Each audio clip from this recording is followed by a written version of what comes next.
Oh, Derek's coming back. All right, what's going on, family? This is Chop It Up, the September 1st. Dang, it's already September edition. Already. Although it feels like this is like September 1st, 2030, just because of how this year has gone. But this is Chop It Up, the weekly show hosted by four friends where we chop it up. There are rules to this, and it's the same rules as the dancery. There is no hateration and holleration in this place. Shout out to Mary J. Blige, who survived. Chop it up. All right. I'm Kevin. Good to see you guys here. And I'm going to let the guys introduce themselves. Sorry, Watkins, Oklahoma City. Bumping Mary J. Blige this week, despite Derek's rebuttals. That's all right, though. That's all right. I didn't bump Tamara Man, though. I left her out. I think we didn't we all keep Mary J? No, you bumped Mary J, didn't you? No, he bumped Janet. I bumped Janet. I kept Mary J. Darian bumped Mary J. Yeah, I was like, come on, man. Oh, my bad. I bumped Mary J. Yes, sir. My bad. And we invited you back still. It's all right. I appreciate that. Thank you. That's grace in action right there. Derek Sire here from Oklahoma City, Oklahoma. Shout out to everybody who loves sesame chicken from the Asian buffet. Boy, come on now. Oh, Lord, yeah. Send my blood sugar to the roof. There he is. Hey, this is Darian Lewis from Tulsa, Oklahoma. Again, just happy to be here. Hey. Oh, Derek, don't forget, shout out to the Oklahoma City Thunder. Oh! It's 7 games, baby. Game 7. Game 7, baby. Yes. Oh, Kevin, for real? No. Listen, my Bulls are completely out and done. Hey, that was going to be my next statement. So I'm glad you realized. Come on over to the postseason, baby. And then even the Phoenix Suns, they went perfect in the bubble, but then still got a ticket home. Well, yeah, it's okay. We used to you jumping teams to jump on over to the Thunder, and we'll ride it on out. You know, just ride it on out. Listen, it's all good. Your boy Booker's cold though. I give it to you, boy. Yes, That's he is. A bad boy. He probably with the wrong squad, but yeah. Yes, he is. That's a bad brother right there. Yes, sir. All right. So everybody introduce themselves. All right. So today's topic, we were pretty all shocked to hear of the passing of Chadwick Boseman this past Saturday. I think I was driving around and got a text or got the notification. I was like, you're kidding, right? And so I want to kind of talk through that because there's a lot at work in there. The fact that he did a body of work. I mean, he did like legacy work in a short period of time. Yeah. So you got that. Then you got the fact that his friends, his circle, kept that for 4 years. 4 years. 4 years. Nobody knew anything. So, I mean, I just want to chop it up. And then there's also the health issues, making sure we get, the testing, the things that we need. So I just kind of want to throw it out to the fellas and we just go to work. Let's chop it up. Let's talk about this, man. I'll jump out there. Go for it. Pharrell, he was on an interview one time, and they were asked him, how does it feel to kind of survive through the decades of music, of producing, of performing? And he said, I was sitting back one day, and I began to think about everything that had to conspire to secure my legacy. Everything that had to go right, every person that I met, the maturation and development of music, the industry, just everything that had to the conspire was the word that he used. And I believe he used it because when I think of conspiracy, it's the things that happen behind the scenes that people don't see in order for you to arrive at, to become who you are. And when I think about Chadwick and the people that he met while he was in college, while he was making these little minor steps, and what had to happen over this 4 or 5 year span to create this body of work to culminate where it did, and then for him to go silently into the Hall of Fame during this time. Just everything that happened, it had to be orchestrated. Yeah. It had to be a part of a plan. Man, it just had, it had to line up. And I mean, you know, I know we're going to get into some other things, but it just reminds me, man, it just reminds me that all things work constantly on behalf of, like, the destiny of, like, good, for your good, for those who believe and are called, who love God, whom he loved, it all works. And I think sometimes in the middle of that, we just can't see it. It's when we get on the back end, man. Yeah. So I don't know if he was a believer, but I do know the impact that he had. And I know how many sermons was preached, right? Because of Black Panther and Wakanda Forever, you know what I'm saying? Like, his impact was it's a generational legacy. So it just reminded me of Pharrell when he was saying everything that had to conspire in order for this to happen. I just think of his life and how it just revealed and unfolded once we started learning things about him. Yeah.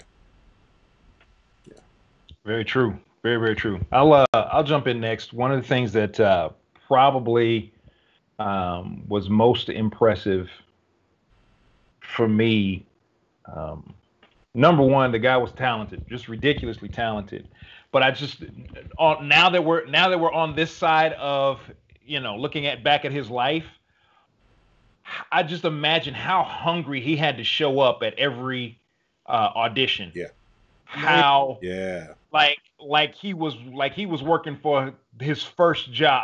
I just want my break. You know what I mean? Just walking into these major and the idea, number one, your agent, you know, is the one that's already having these negotiations. So he had star power to even be brought into these various, you know, because I remember when he did Thurgood Marshall's story, you know, and all of the criticism that he got being the dark-skinned brother. Right. But he played that character. He killed it. I love that movie. You know, and then thinking back now, it's like, man, I can only imagine how he walked in like, look, I'll be that man. You know, same thing with James Brown. I got this. Jackie Robinson. The characters that he's played, I would love to see the footage of what his auditions look like, because I can almost guarantee you he came in hungry. Yeah. You know, to do the job, and he killed it. You know, just my hats off to him at the ability to stay that humble. You know, and you can see that just with footage after footage after footage. I can't see that as being false. He was quiet, he was humble, but when he went to work, he worked. Yeah. Darren, I'll echo what you said. I mean, Derek, I agree with what you said too, but I think what stood out to me after thinking about this since Friday night when I first got the news, I think that's when it was, and going back and looking at his bodies of work and realizing that a lot of these movies that he did, with the exception of Black Panther and 21 Bridges, they were about prominent African American figures. And it's not 12 Years a Slave. It's not The Butler, even though those are great movies. But being able to depict people of color that went through situations that, I'll be honest with you, situations my mom and dad went through, but to think about the perseverance that they had to have, then what I was doing was I was thinking, okay, what type of perseverance did he have to have for the past 4 years to show up and give everything he has and to make these movies? Yeah. That's when I started thinking about, if he was diagnosed in 2016, we're talking, definitely Black Panther, Marshall, correct? When was 42? Now, 42 was a while ago. That was before That was 2016. 2012. Yeah. 2012. And so I'm thinking about these The Bloods, the one that was on Netflix, the most recent one, and understanding the perseverance that he went through and able to still provide that level of excellence without anyone knowing, and being humble and still being able to do what his talent was and his gift was. And I think about my life, I think about others' lives, the things that we go through. What type of testimony and example is that for us to have faith, to be able to keep going and say, God, you know what? I know that this is my diagnosis, but guess what? I'm going to still keep pressing on to do what you've called me to do. Again, I don't know if he's a believer. I hear things that people say that he was. And I think there was one of my coworkers shared on LinkedIn today a quote from Chadwick Boseman, and I'll paraphrase it, saying that, you know, when he finally sees God, that he'll want to be able to say that, hey, God, I gave it my all, and I left nothing on the table. I didn't leave anything out there that I could have done anymore. So just that aspect alone of not just portraying the people that went through difficult times and still succeeded, but that was literally applied to his life. And then playing one of the most, I'm not going to say most, but for this generation, for this time, the first true, real superhero of color that's portrayed in a positive light, and then broke records, not just in the nation, but worldwide. And to be able to depict him with the same humility and inner strength that he carried spoke volumes to me. Yeah. I mean, you say in a long time, but I mean, I think about really what he did for people of color with the Black Panther role. Yes.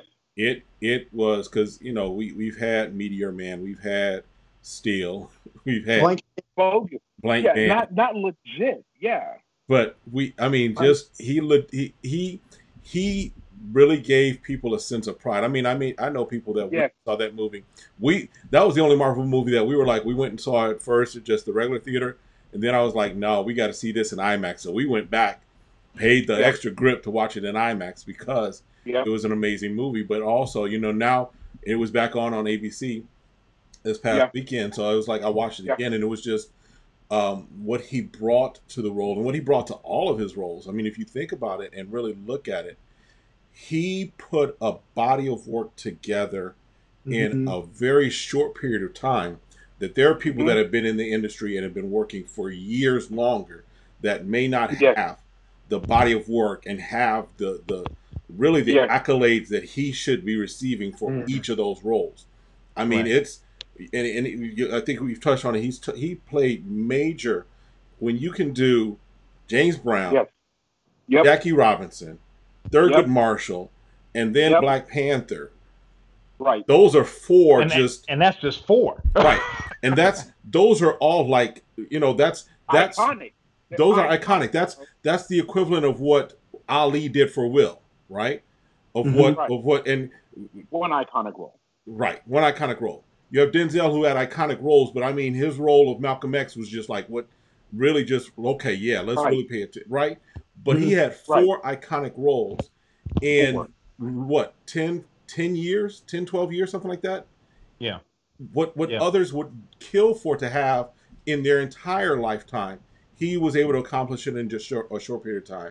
So, I mean, I think that his drive, and I think I can only imagine that the diagnosis probably sent him into overdrive, was just like, look, let's just keep doing this. This is until my last breath. This is what I'm going to keep doing. Because even when earlier this year we were seeing the pictures of him looking frail, and it was like we were concerned and everything, and he still didn't say anything, but he did the Five Bloods and small role in it, but he still put forth real good quality work in everything he did. So you know, there's Darren, you talk about this humility concept and staying grounded.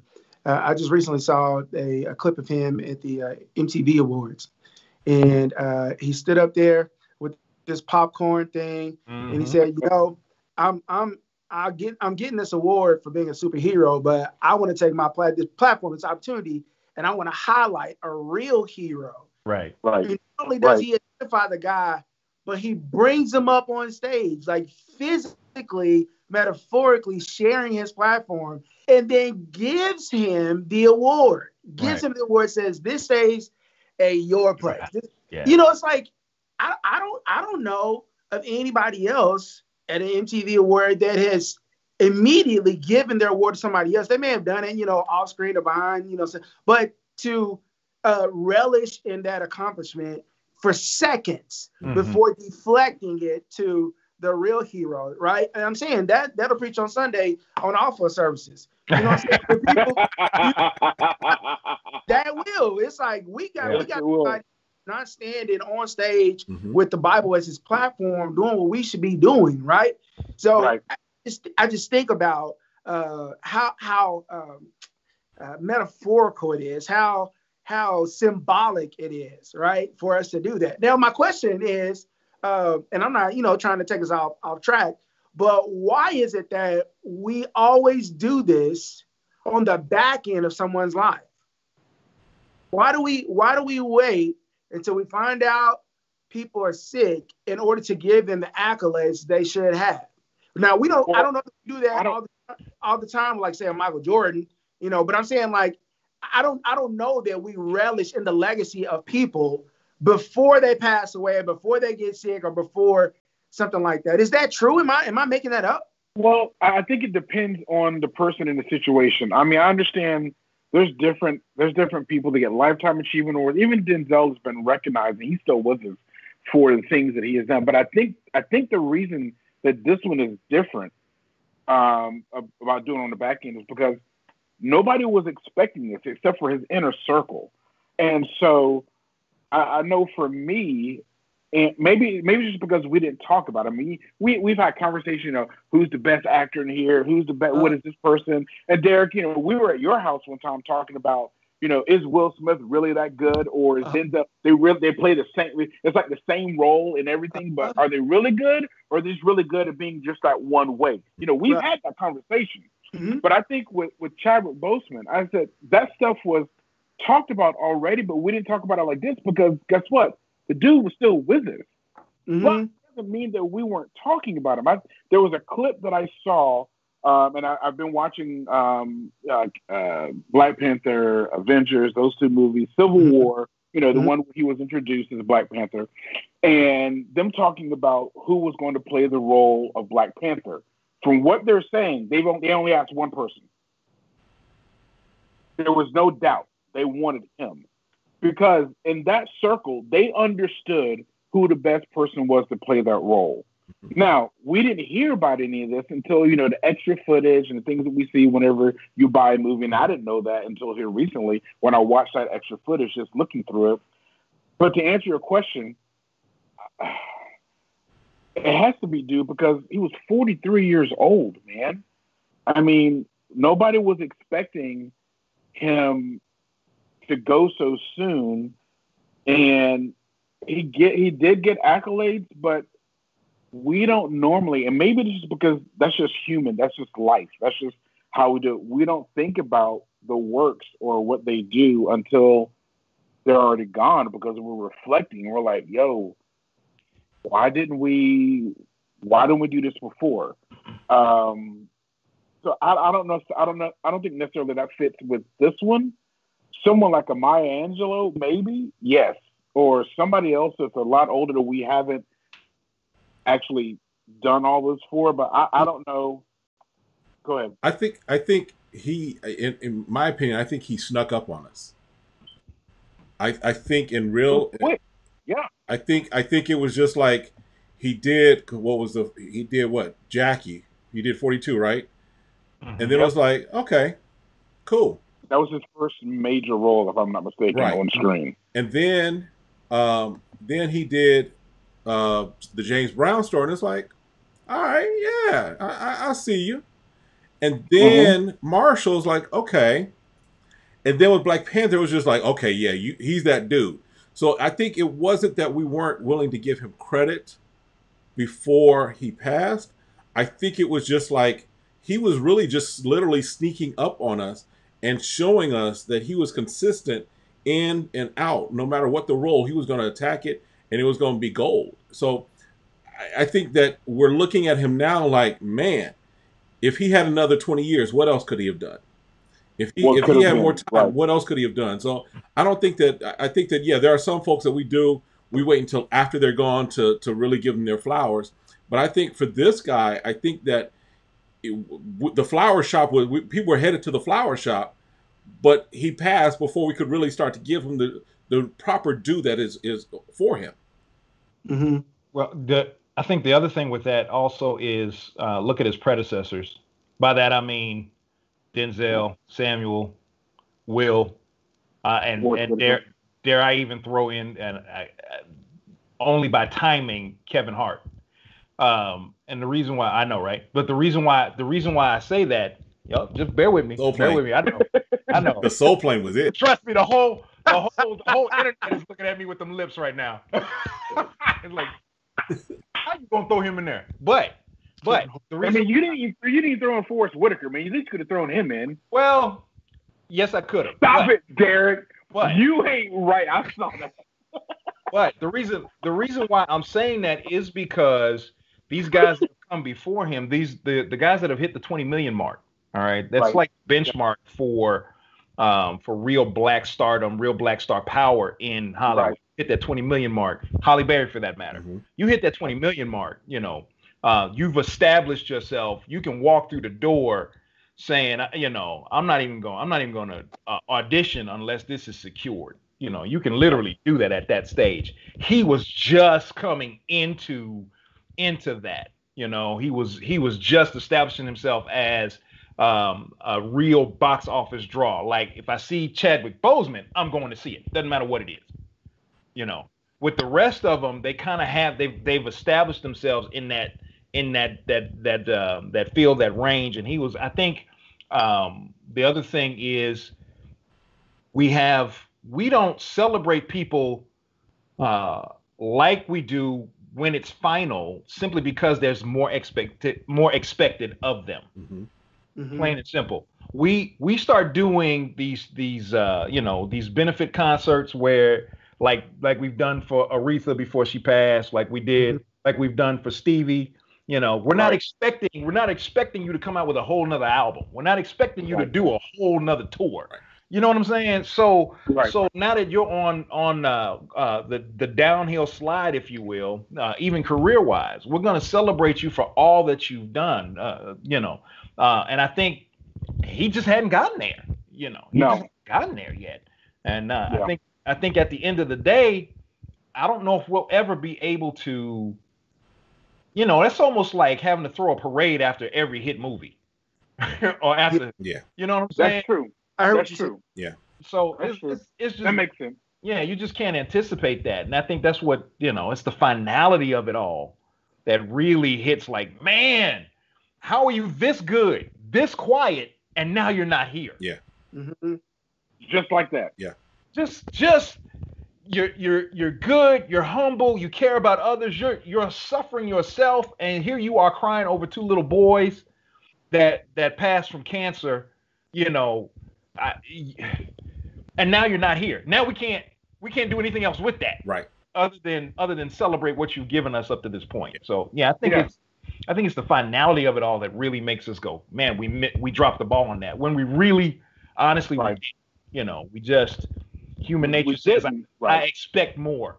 I expect more of your greatness. I expect more of what you've been able to bring to the table until you're not bringing it anymore. And unfortunately for him, and for us, it ended very abruptly. Yeah. Yeah. And I even forgot that he had that little role in The Express. Yeah.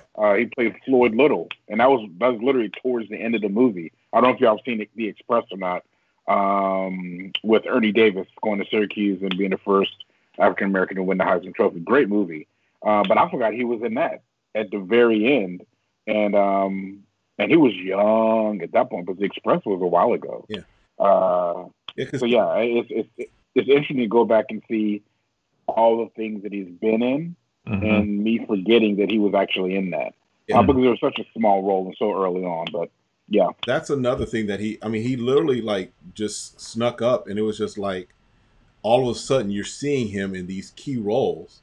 And I went back and I looked and I was like, okay, he was on Lincoln Heights. I never really watched it, but okay, I've heard the show. He was on that. He had a recurring role in this, so he did episode work here and there. So you're like, okay, he put in his dues. He was doing his work, but it was just like when he really started getting those roles, they were heavy hitter punches that he was just throwing at the industry. He was just like, look, everything, even 21 Bridges. I know it didn't get a lot of publicity, a lot of play. Great movie. It was a good flick. Yeah, it's a good flick, man. Great movie, So all of those things. But you know what? You know what? Let me just jump in right there, because the other thing, and this goes for the entertainment industry, period. I've been around it enough and connected with people enough, had enough conversation to know not only did his talent produce on a consistent basis, but he was also very much solid in his work ethic. Yeah. Because that goes a long way. Sometimes you wonder how such bad actors wind up getting such good movies on a consistent basis.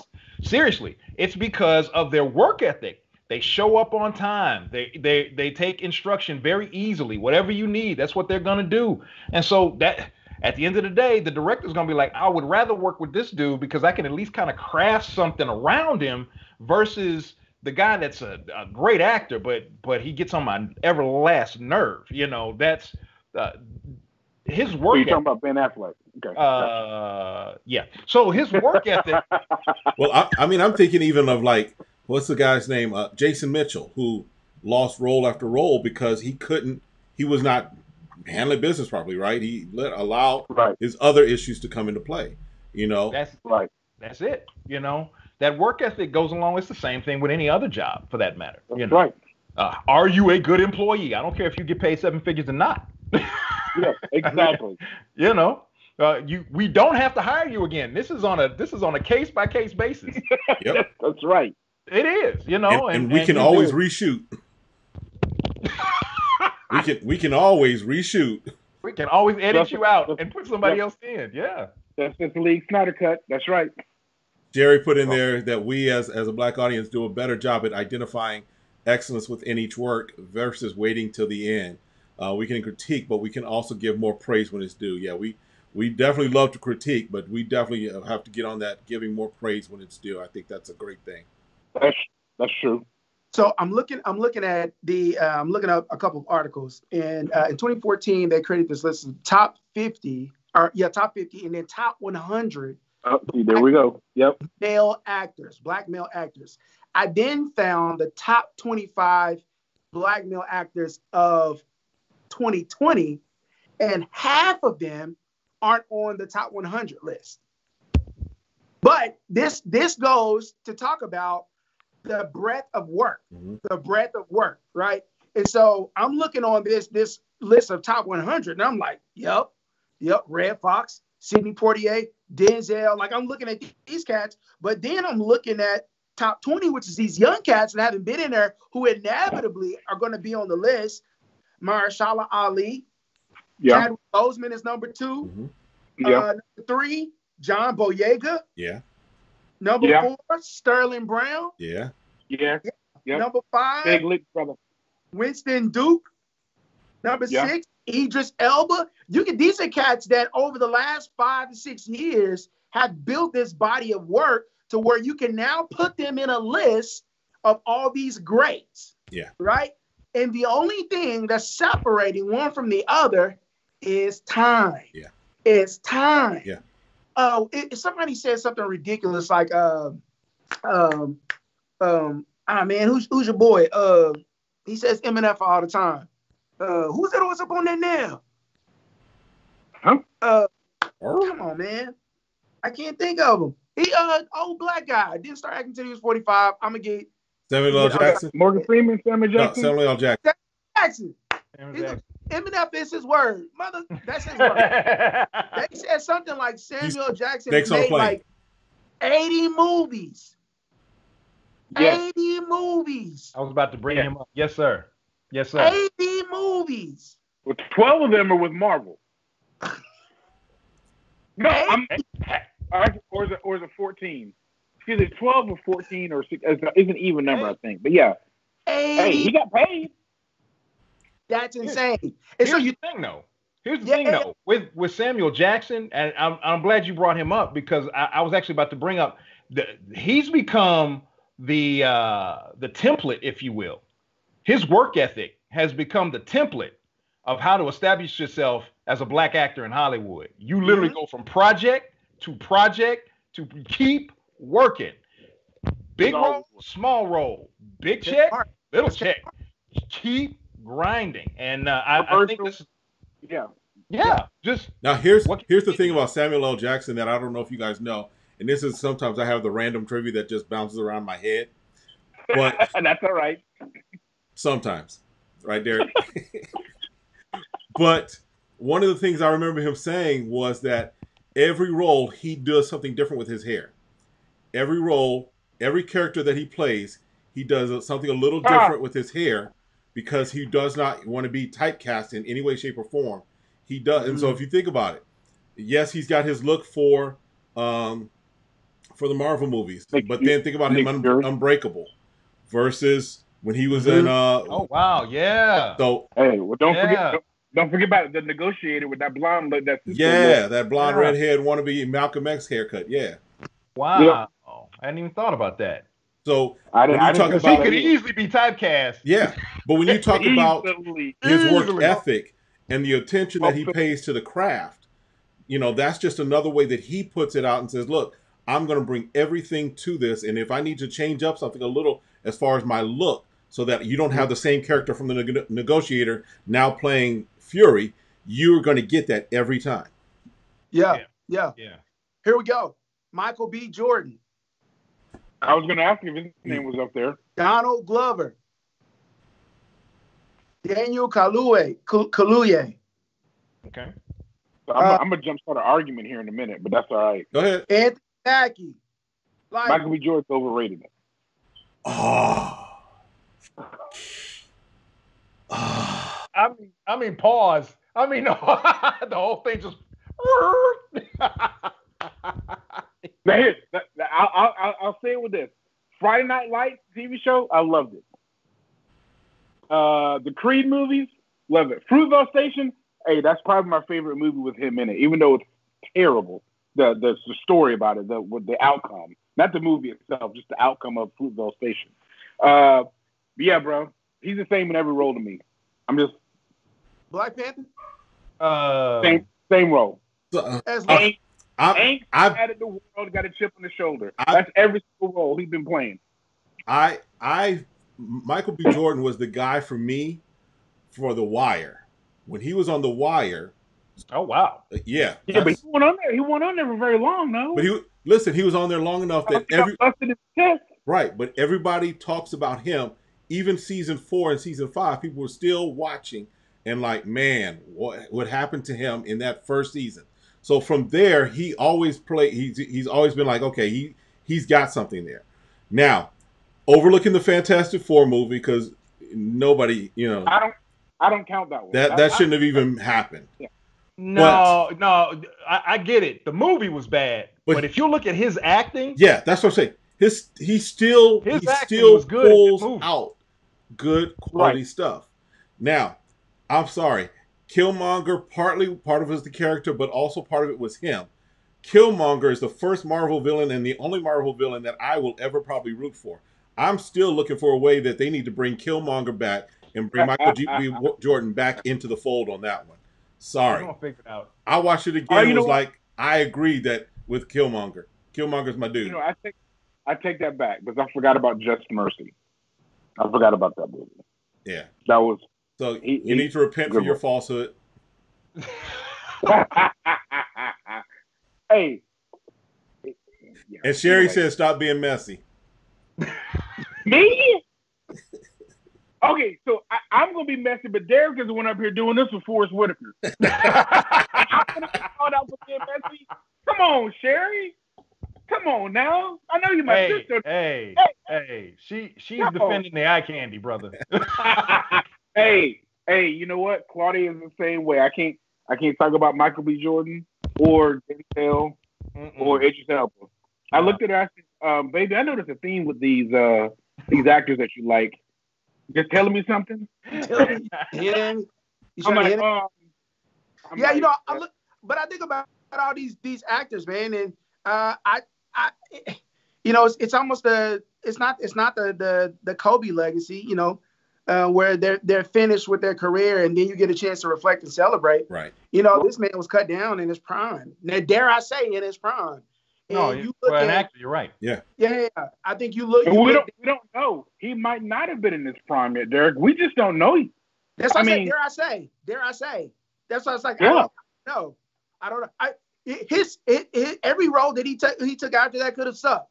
We don't know, but his track record has proven that he was on a steep incline, right? Yeah. Right. Yeah. And what we were robbed of, not only of his philanthropic and his community impact, but I love when I get to see these actors age and they get to, you know, I'm no longer relying on my athleticism, but now I'm wise. Right. And I'm sitting back in this role where I get to drop knowledge and drop bombs. And, you know, it's like that you done made your money. And so now you get to bring a message. You know what I'm saying? Now you get to do some stuff. And so, I mean, I just think about any other actor that strung together 3, 4, 5 solid things, and then maybe they died. It's the same thing with who's the white singer, the white soul singer, Amy Winehouse. Yeah. Oh yeah. Right. Yeah. It's like now she in her pop. Now we got to celebrate all the great stuff she did. It wasn't necessarily like a Prince or a Michael Jackson or somebody like that. Right. So, you know, maybe I answered my own question. Like, why didn't we give him his flowers? Cass said he kind of snuck up on us. Like we was on the store getting ready to buy flowers, and it was like, oh wait, he gone. Literally, like I'm sitting there chilling, and it hit my phone, and I'm like, wait, what? Yeah. And I think that's something that, man, it just reminds us, man, that it's not promised, brother, and we gotta hustle and ball out. Like, you know what I'm saying? We gotta squeeze life for everything that it's worth, and learn how to rest and take care of ourselves and work hard and be ambitious. And, you know, not waste time chasing all these little bitty things, but just being on a rampage towards God's call in our life, you know, just hearing his voice clearly so that we're not being frivolous with our gifts and our times. Like it just makes you think. It just slows you down a little bit. Yeah. Yeah. Hey, you said something, Derek, and this may be the public service announcement for Chop It Up today, but September 16th, I got my physical coming. So get it done, fellas. I know there's a whole lot of us that don't want to mess with that and don't do it, but my physical is due. I made the appointment today. It's the 16th. I mean, I don't want to drink that stuff and get my colon looked at, but I'm 50. It's time. I got to get it done. Yeah. And there's only one of me. My kids got one parent, and I'm not trying to go anywhere anytime soon. So, fellas, y'all know what to do. Yeah. I'm sure you're already doing it, but anybody else that's listening, don't be that dude. Yeah. Don't. And I'm not saying Chadwick Boseman was. I'm just saying don't be that dude that say, I need to get checked. I'm all right. And don't wait till it's too late. Yeah. Get it done now. Get it taken care of. Go every year. That way your legacy will continue to live while you're still here versus when you're gone. Yeah. Right. Absolutely. Yeah. You know, and I think one of the things we talked about at the very beginning that I wanted to touch on was the tightness of his circle. You know, I think for men, that is a key thing. I think everybody wants a tight circle. I'm not going to say that that's just a man thing, but I think for us, it's like, look, I don't care how valuable you are to me. If I can't trust you, if you can't be my Nathan to my David, then I need to, I got to cut you, you know. And the fact that he was diagnosed 4 years ago and the world is responding like, oh my goodness, this came up suddenly. But his circle is like, we kind of knew then, but we're preparing for this. Yeah. You know, even when we were seeing the pics of him looking frail, no one still was like, look, y'all need to back off my boy because he's dealing with something. None of that happened. It was still, look, he's working. He's getting the job done. He's getting what he needs done. So I just want to talk about that for a moment. And you know what talking about his circle though, the other thing, not to pull off of that, because that's huge. But the other thing I think that goes alongside that was he never hid himself either. Right. He never disappeared, like totally. He still he couldn't work anymore, but he never stopped living. Mm-hmm. Like they still got pictures of him walking his dog. They got, you know what I'm saying? And I mean, just looking frail. They got him doing interviews months before the end. Yeah. You know what I'm saying? It's like he didn't care what anybody else thought of him. And then, you know, to turn around and look at his inner circle and the fact that nobody dropped that. I mean, nobody. Not a soul. Nobody. That's crazy. Yeah. That's crazy. Because his agent had to know. Oh, I'm sure. His you know, his handlers, his assistants, people had to know. People that dealt with him and helped him run his life had to know, because they also probably had to step up in other ways as things progressed. Right. So you know, the idea of that type of loyalty, you know, what they could have made off that information. Listen, TMZ would have paid top-notch dollar for that. Oh, hand over fist, bro. Listen, as somebody, I'm gonna use Kevin Hart because he's one of the most recent. He got to be looking at his squad like. He looked up. He looked up. He got to be looking at his squad because you know his joint came from the inside. Yep. And right. If you watch his special, it was his cousin. Right. It was his cousin, and that is crazy to me. Yep. He gotta be. I think everybody, that should make everybody just look at their people. Go ahead. No, I was just gonna say, but there's a huge difference between remaining humble and focused on your work while suffering in silence and being grimy. That's valid. That's valid. I'll give you that. Yeah. That's valid. I'm saying here it is, and I'll put it out there.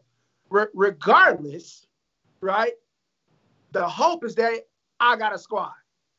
That's the hope. That is the absolute hope. I'm just if allow me to take some biblical liberties, right? We know of maybe 3 people who knew about David and Bathsheba. Maybe 3, right? Maybe. Person who carried out the orders who was the prophet at the time?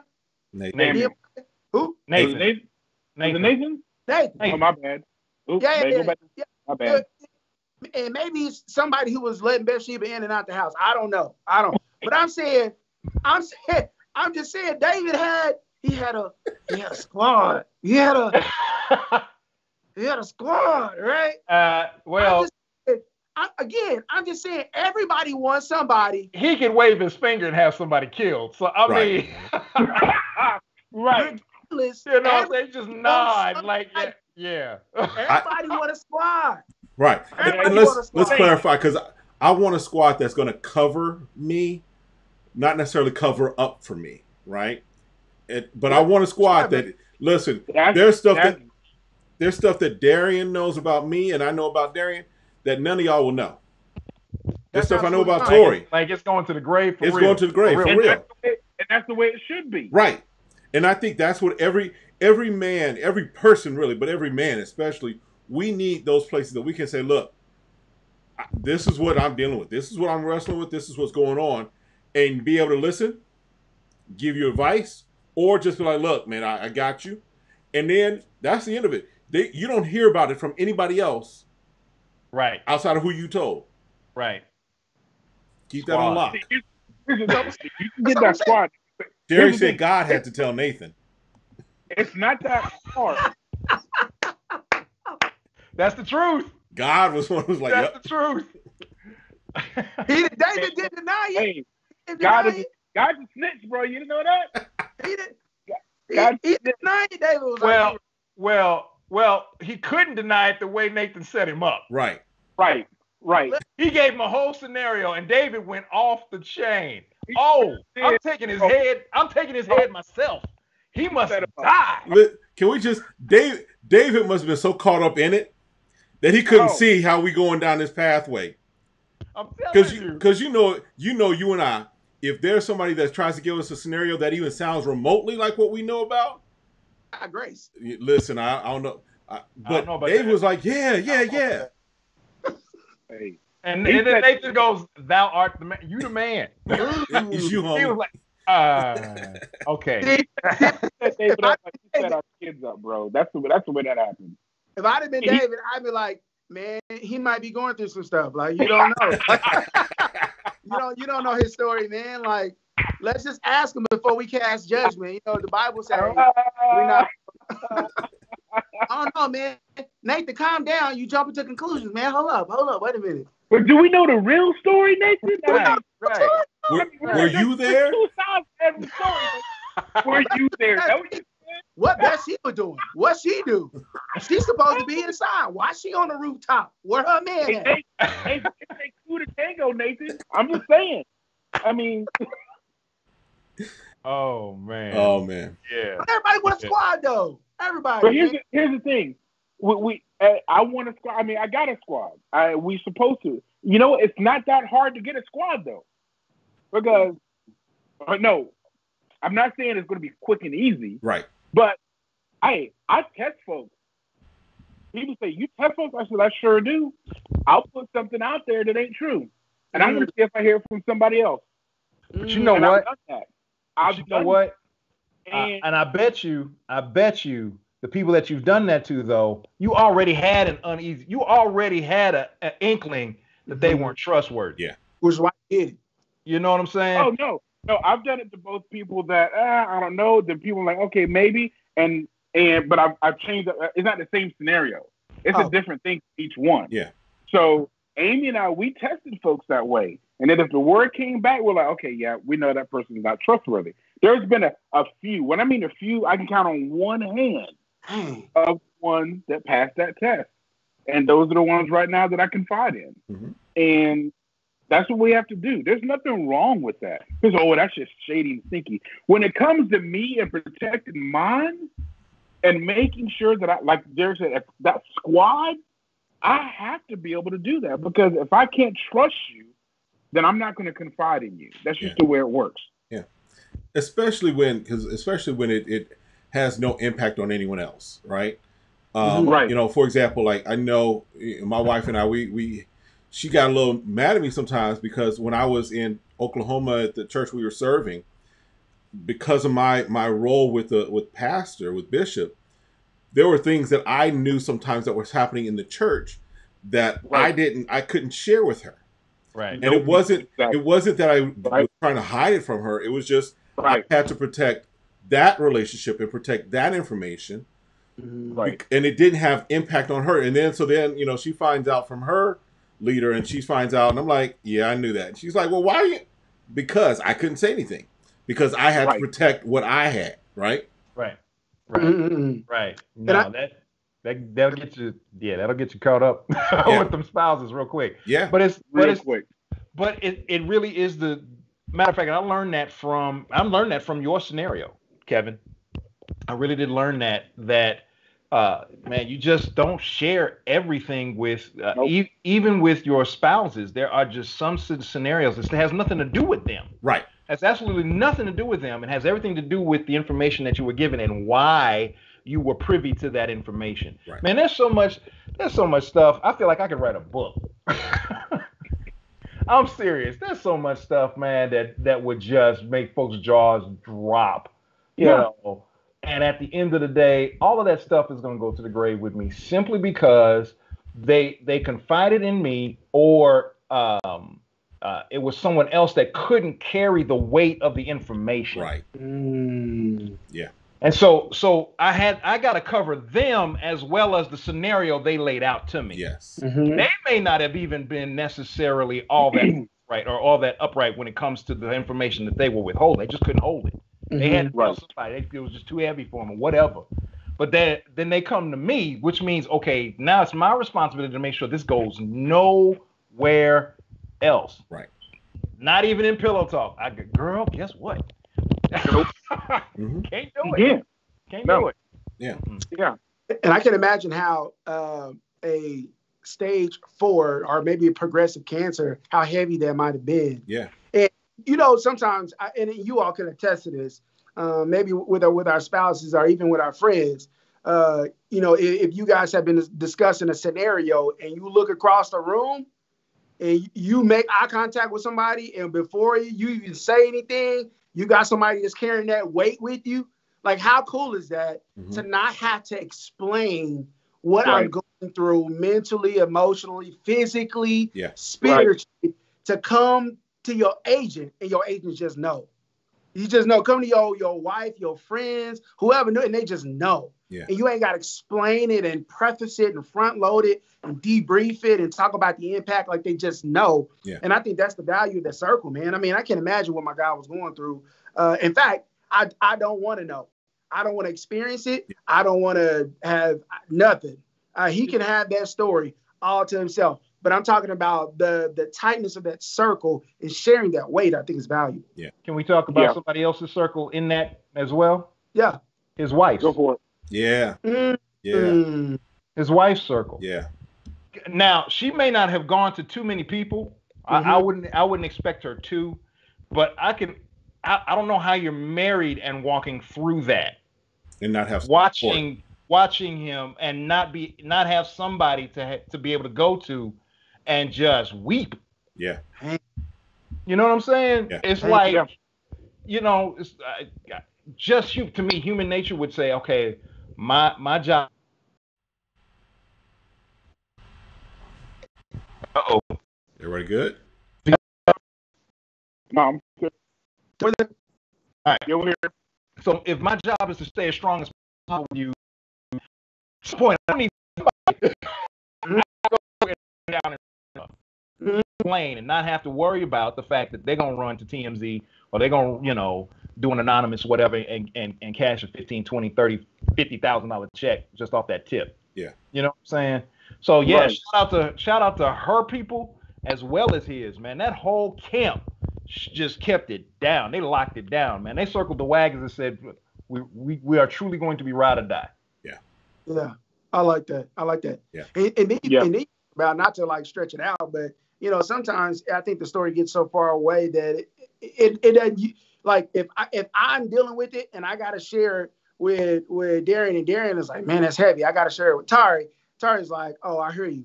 Like, that's the way that Tari is bearable, right? You third person removed. You ain't got to share it with nobody. Like, I think the ripple dies out eventually. Yeah. Right. And that's really good, Darren, because I didn't think about, the people that are close to him that are also carrying that. Yeah. Like, if he needs somebody, like, who they need. Yeah. Right. Right. That's important, man. I don't think people are talking about that though. Right. It's like you give them this, hey man, keep it here. Like, between me and you, just don't leave.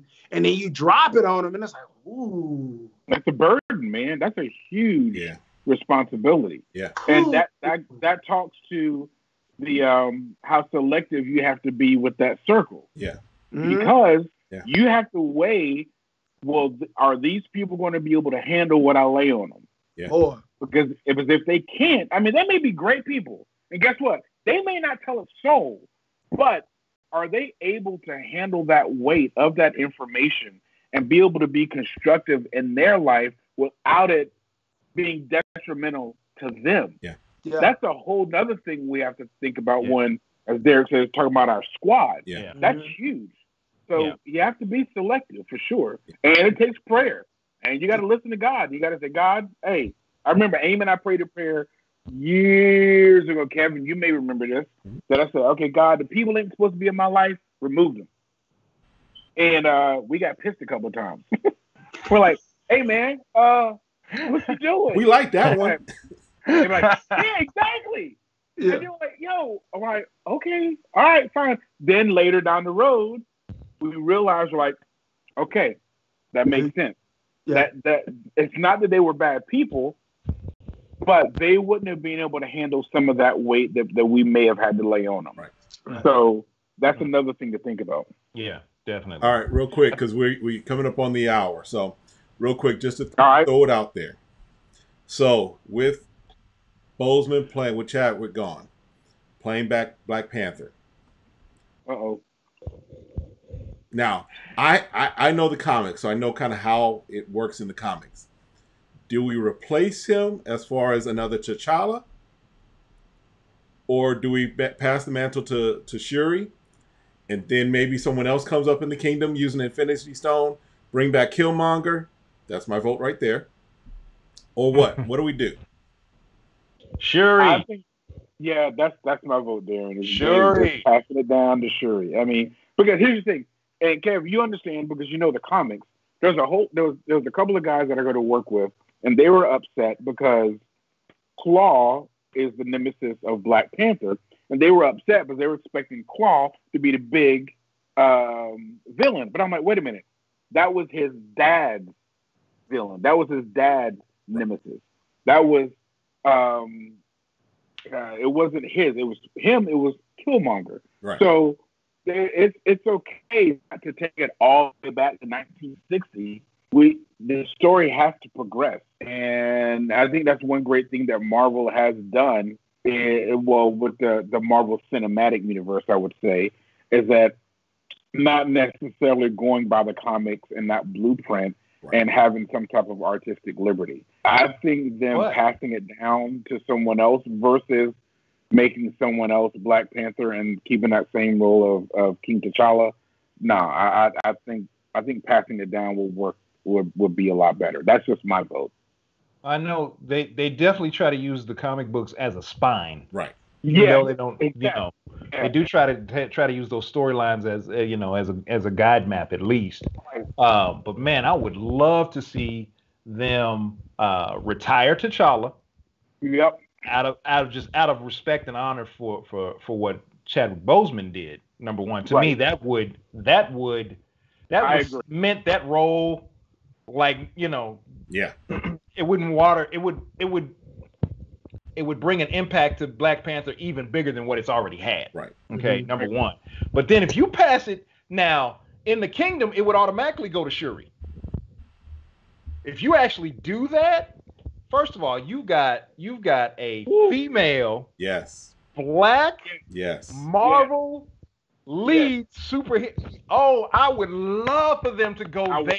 Yes. Yes. That would be absolutely. You talk about groundbreaking. Now we've got Storm with the X-Men, but she's never been. That's a B role. That's a B character though. Yeah. That's what I'm saying. She's never been. Probably will never be. Because I heard rumor that they were going to actually try and bring her into the next Black Panther because in the comics they actually got married. Right. Right. Well, obviously, if they retire T'Challa, that can't happen. So what do you next? I don't want to see them try and bring back Killmonger. I just don't. I think that's going to be too much of the Infinity Stones and Listen, it's a little much, man. In comic books, nobody's dead forever, right? That's true. Jean Grey been alive like 30 times, right? So nobody stays dead. I would have liked to have seen Killmonger, even if he had survived the movie, still pop up elsewhere because he was just, to me, he was an amazing character. He was the one that you had. They didn't let us see him die. Huh? Think about the movie. They didn't let us see him die. Right. You saw him slump over. You saw him slump over. Look at it again. I've watched this movie too many times. You saw him slump over. Yeah, I mean, well. And the assumption is he's dead. That's a stretch. But he in Wakanda. The assumption is that he's dead. They did that on purpose. The assumption is that he's dead. He pulled out the spear, and then he killed those. Homeboy said. And he had the Black Panther fluid in him. I would rather die than be in captivity for the rest of my life. He even went back and said that slaves jumped out of the ship. But you got to remember, they knew that death was better than bondage. But you got to remember, they also have cryostasis technology. He in Wakanda. So you're saying he ain't in Oakland. You saying that they would defy this man's wishes and keep him alive?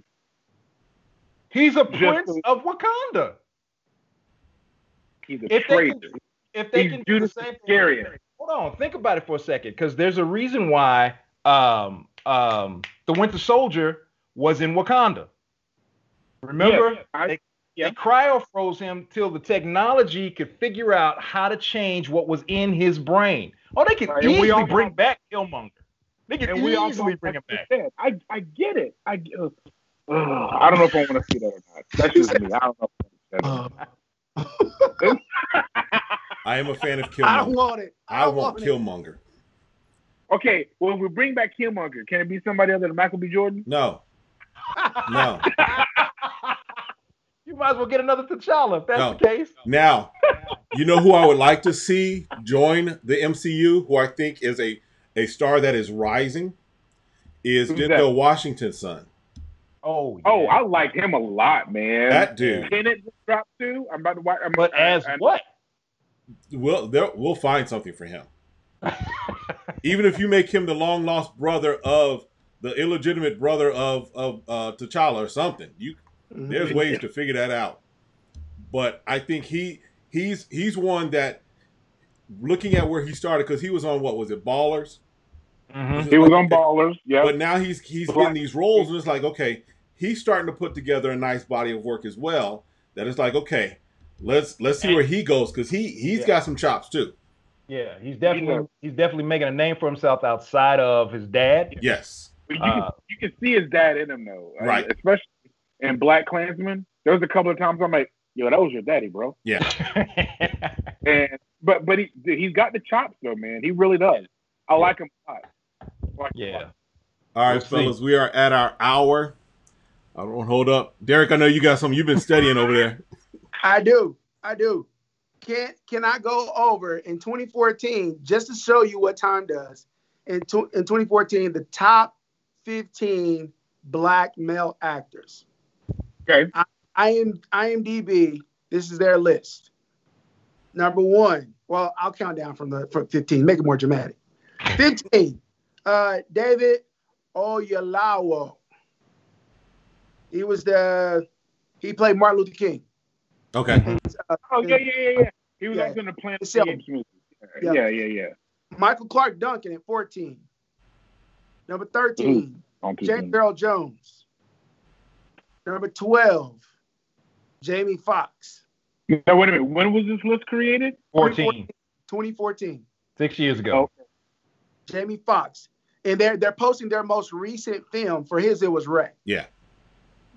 11, Sidney Poitier. Number 10, Chris Rock. Number 9, Cuba Gooding Jr. Oh, wow. Oh, it's going to get interesting. Number 8, Denzel Washington. He's number 8. Denzel. Number 8. Number 7, Eddie Murphy. In 14? In 14. This must have been off the strength of what they did like that year, because it had to be. It had to be previous years, because wasn't 2014 his tax evasion year? Eddie Murphy. No, I'm being serious. Number 7 was Eddie Murphy. Number 6, Kevin Hart. Number 6. Number 5. We're getting to the top of the list. Number 5, Will Smith. Number 4, Bill Cosby. Number 3, Forrest Whitaker. Number 2, Samuel L. Jackson. Number 1, top male actor. Tyler Perry. From the